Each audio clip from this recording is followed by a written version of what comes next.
ॐ सहनाववतु सहनौ भुनक्तु सह वीर्यं करवावहै तेजस्विनावधीतमस्तु मा विद्विषावहै। ओम शांति शांति शांति। ओम।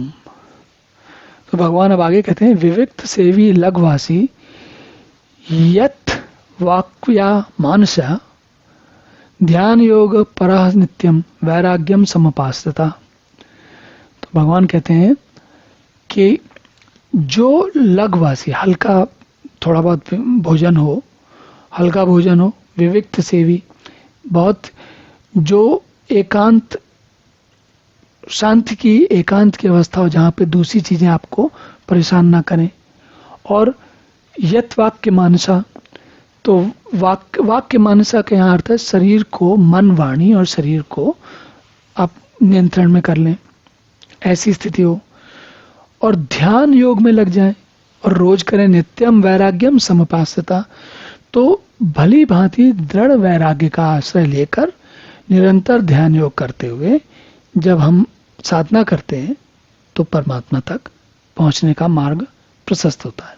तो देखिए क्या है, एकांत और शुद्ध देश का सेवन करने वाला, सात्विक धारण शक्ति के द्वारा अंतःकरण और इंद्रियों का संयम करके मन, वाणी और शरीर को वश में कर लेने वाला, और दृढ़ वैराग्य के आश्रय लेते हुए निरंतर ध्यान योग करते हैं, तब कहीं जाके हमें परमात्मा के दर्शन होते हैं। तो ये जो सारी स्थितियां हैं, ये आरंभ है, ये स्थिति की अधिकारित्व के लिए आते हैं। अधिकारित्व मतलब मनुष्य अपने आप को इस बात का अधिकारी बना रहा है कि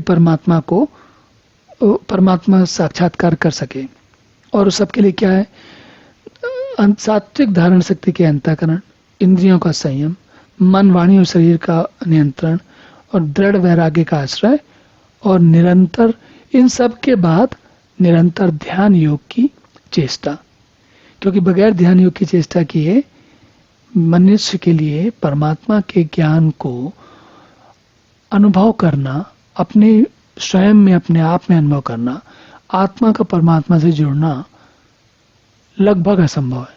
उसके लिए ध्यान अत्यंत आवश्यक है।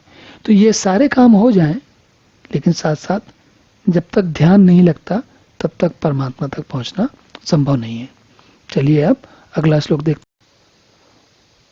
ओम पूर्णमदः पूर्णमिदं पूर्णात् पूर्णमुदच्यते पूर्णस्य पूर्णमादाय पूर्णमेवावशिष्यते।